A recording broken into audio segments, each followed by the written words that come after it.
Hello and welcome to this broadcast from the Institute for Future Studies. My name is Gustaf Arrhenius. I am a professor of moral and political philosophy and the director of the Institute. And today I'm very happy to have with me here David Miller. Very welcome, David. Thank you. And David, you are a professor of political theory at Oxford University, a senior fellow at Nuffield College. Have written extensively in political theory. Recently, you've edited this book about liberal nationalism and also a book about self-determination, if that's a dangerous illusion, and also about strangers in the midst, about immigration. Now, today we're going to talk about a more general theme, and this is something that has been a bit hard for other people to understand, I think, and it's about the recent UK election, and of course, its connection to Brexit. I thought we could have a short conversation about that. Now, so we now have had Brexit have happened. Yes. After a long protracted delay. Formally, at least, it's happened. It's still ongoing for several more years, but formally, at least, it's happened. Yes. Formally, at least. No. So this formally has happened, and the flag has been taken down. And a long time after the so-called Brexit referendum in June 2016, where there was a slight win for the Brexit side. But what happened really is that it seems to have been a recent Tory landslide in the general elections. So they got a majority of 80 seats, which is the largest Tory majority since 1987. I'll do a bit smaller, I think, than some of the majorities that Tony Blair got. And they got 43.6% of the vote, the highest of any party since 1979. So that's what happened, and Labour seemed to have done terribly bad. They went down to, they only got a vote of 32.2%, the worst result since 1935 in terms of seats. However, if you look at the Tories, I mean, you had an election also in 2017, and compared to that, the gain for the Tory party was only 1.2% since 2017. When Tory lost their majority. So it seems to be a very little change if you look at the total vote for the Tory party. Whereas if you look at in the 2007 election, after the Brexit referendum, the Labour Party actually got 40%. So they have done had a big loss since then, but it did very well. That was actually the Labour's best result since 2001. So they did 2 years in between, and from one of the best results for Labour to one of the absolute worst results of Labour. Now, why did this happen? How could this happen? Yes, it's curious. So, 2 or 3 things I think go into this mix. Clearly, first was the Tories had changed their leader. It was widely recognised that Theresa May had performed very poorly in 2017. And but still a very good election result. She got she did okay. Yeah, she did okay. She got 42%. But she slipped down in the campaign. She slipped down really rather badly. Whereas Johnson, I think, is a natural campaigner. He's unashamed about going out and saying the same thing 100 times in different flamboyant ways. So he's an effective campaigner. That's one thing. I think the other thing was that time had passed, and the Brexit decision, which both May and Johnson were committed to honouring, the stretch of time had made people increasingly frustrated about the inability of Parliament to reach a decision. So when Johnson came in with this promise that he would actually complete the Brexit process, get Brexit done, this proved to be a fairly compelling slogan. And Labour was saddled with an uncertain position, partly reflecting divisions within the Labour Party itself over Brexit. So it was in this slightly contorted position where it said it was going to try to renegotiate yet again the agreement with Brussels and then would hold a referendum. But of course nobody could really say what that renegotiation would amount to, and nobody was terribly keen to hold another referendum. So the thought that it could all be done easily and quickly, which was the idea that Johnson pushed, I think proved to be attractive to a number of people who would have been Remainers in the original vote, but we're now wanting to get the whole thing finished and out of the way. So it's still amazing. So let's unpack that. And maybe we should also explain. I mean, it might be hard to understand how you can get 80 more seats when you just increased your voting share with 1.2%. But of course, the system, the kind of democratic system you have in Great Britain is that you have different constituency ridings, and the one who gets the most votes in that gets the seat in Parliament for that constituency. So basically, the winner takes it all, which means that you don't have a proportional representation, which we have in Sweden. So that makes a big difference. So you can get many more seats, even though you have the same vote. It depends how they are distributed. Yes. And something that strikes.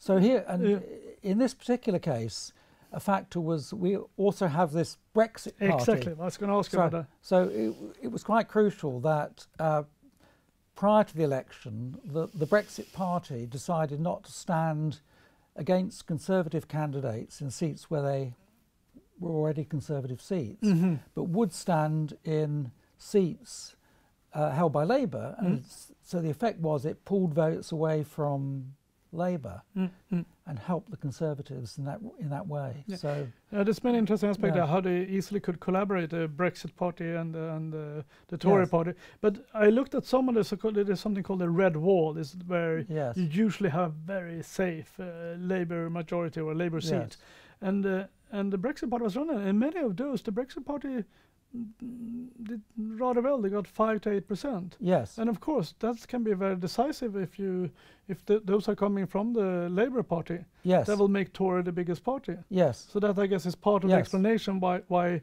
Tory could make such inroads to.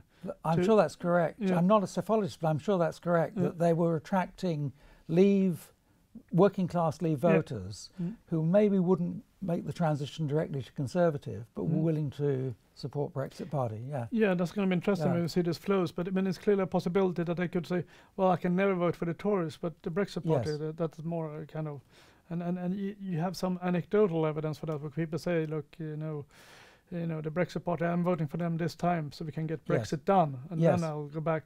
Of course, what will happen later on, that's going to be very interesting. We might get back to that.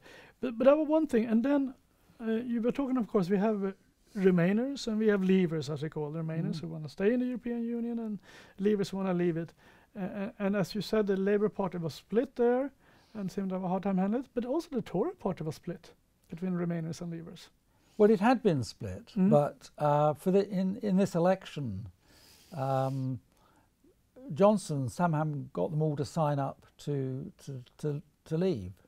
Yeah. So did they make it by making them leaving the party or signing them up? So I exactly how he tied them down and stuck pins into them, but he made them swear that if they were re-elected, they would help him get the Brexit bill through the Commons, which they had been reluctant to do before. Yeah. So they didn't need to purge the party of kind of hardcore Remainers. No, some had already gone. So some had peeled off, and there was a temporary, short-lived so-called Change Party they'd moved to. Others stood down, so some had just disappeared. Okay. But others swallowed their principles and signed up to swore allegiance to Johnson and said they would support him.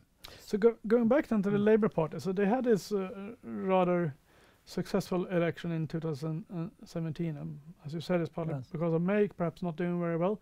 But also I wonder, that was after the Brexit referendum, and the tactic basically run by the Labour Party, correct me if you think it's wrong, was they didn't discuss, Brexit was kind of a little bit accepted. They didn't discuss that issue so much. And perhaps one could speculate in that most people thought, Brexit is going to happen. We have decided that in a referendum, so we vote for other issues. Yes. Whereas this time, 2 years later, people started worrying, or people who were Leavers started worrying that Brexit might not happen, or you could also be a Remainer that you're just tired of something has to happen. Yes. And the Labour Party also had a bit of a different strategy. Now this time, one part of their election pledge was that there should be a second referendum. Yes. So they have brought it back as an issue. Yes. Why did they do that? Why did it change between 2017 and 2019? Well, I think for the reason that you've just given, that it now appeared that maybe after all Brexit was not going to happen. So it came back onto the table. But since the party and its voters were divided, they tried to fudge together a position that would satisfy both sides. But I think that just didn't work. So I think it demotivated some of their supporters. They had a less effective local campaign. They made some strategic mistakes too about where to put most of their effort. I think that's the verdict that's been reached. Corbyn's own position as somebody who was widely thought to be Eurosceptic and to prefer... To be a kind of closet leaver. To be a closet leaver, but otherwise having impeccable quite hard left-wing credentials. Somehow in 17 was seen as a kind of unifying figure, but this time around was seen as a more divisive figure even within the party. So I think various factors contributed to this underperformance by Labour. So here can be one way to put it. Some people say, actually, the Remainers in the Labour Party, by pushing for Labour not to accept Brexit, in one way paved the way for this terrible election result, because there was really that made Labour to have to go for, are we going to have a second referendum, and that was an impossible thing to get a majority for the Labour Party. Yes, I think that's right. So in one way the Remainer might even get a hard Brexit rather than a soft Brexit, which was clearly available. I mean, May was offering some kind of soft Brexit that the Labour Party could have supported.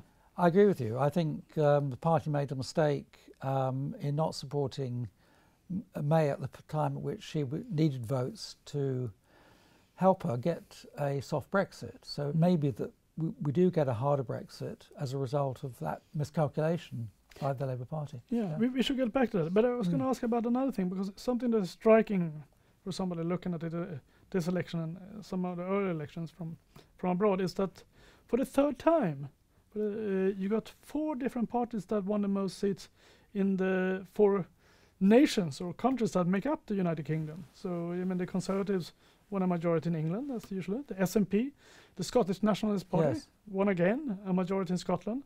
Labour won a majority in Wales, and then you have the DUP, who won the largest minority, at least in Northern Ireland. So you have this idea that during the last 3 elections, the United Kingdom is becoming a rather a country that's splitting up in different political parties in different regions. Is that an incorrect picture? Yes, clearly that's going to be problematic looking forward.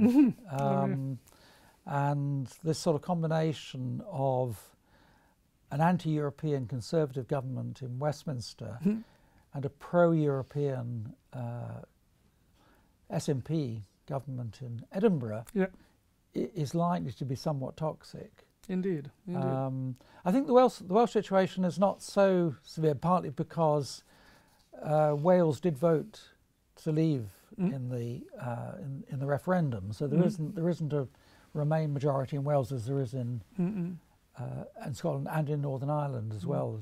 Although the picture is a bit complicated, because I mean I think I saw some study that's saying that Welsh-speaking people in Welsh, they voted in favour of Remain. Oh, that might be true. Yes, but if you add in the English speaker, so it's a bit of a complicated picture. Yes. Yes, but the Scottish example is, of course, the most.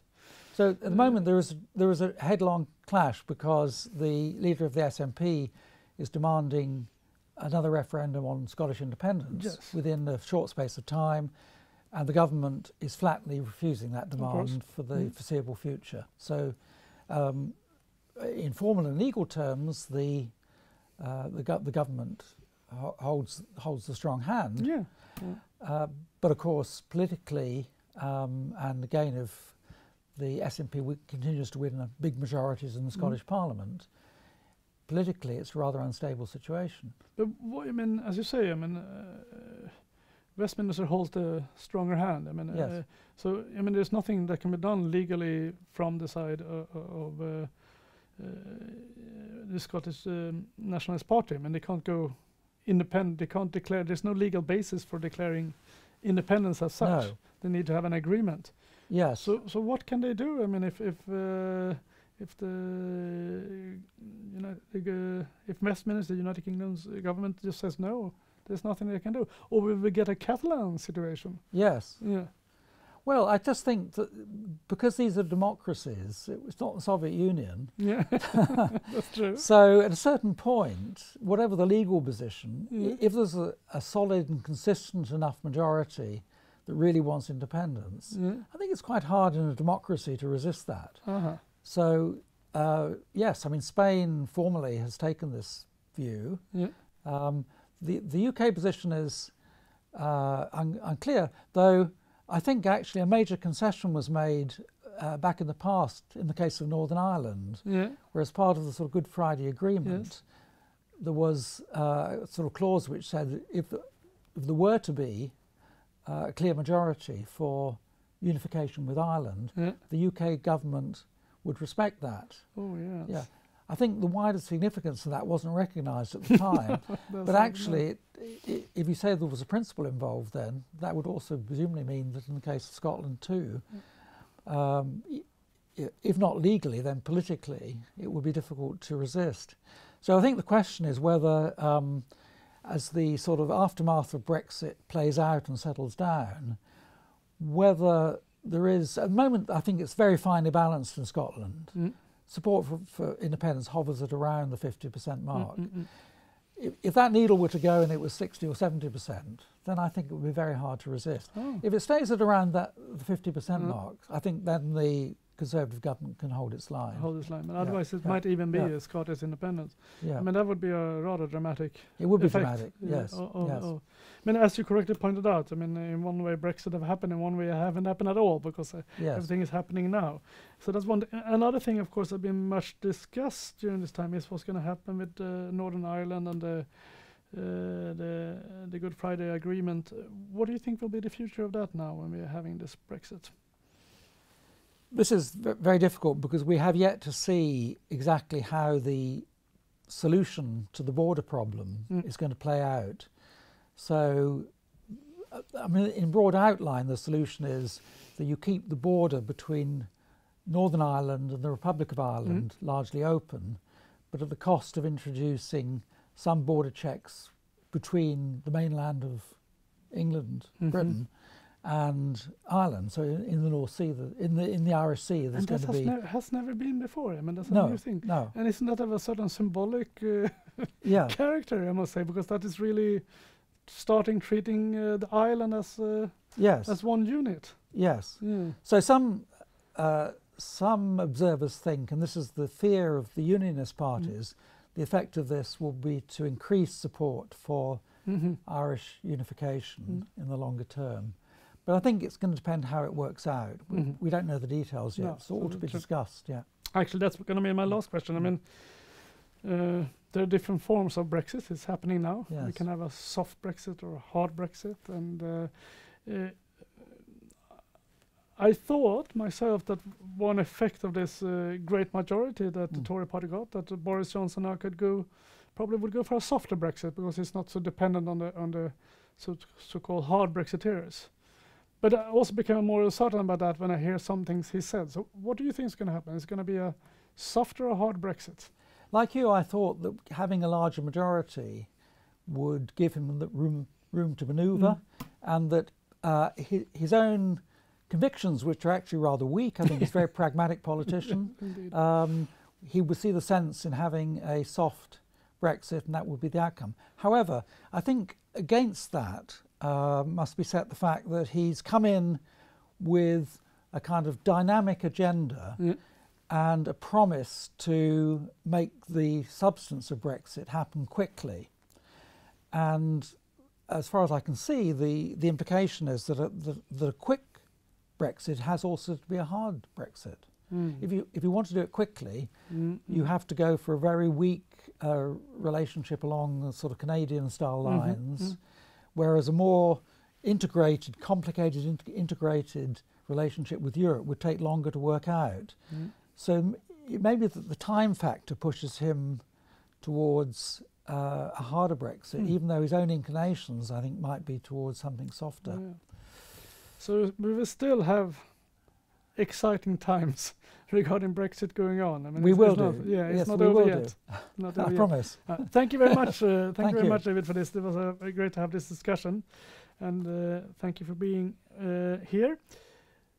And thank you to everybody who watched this. And if you're interested in more about the research going on at the Institute for Future Study, look at our homepage, iffs.se, where we present videos, podcasts, and papers regarding our research on climate ethics, artificial intelligence, democracy, and similar topics. So I hope we will have you back. Bye.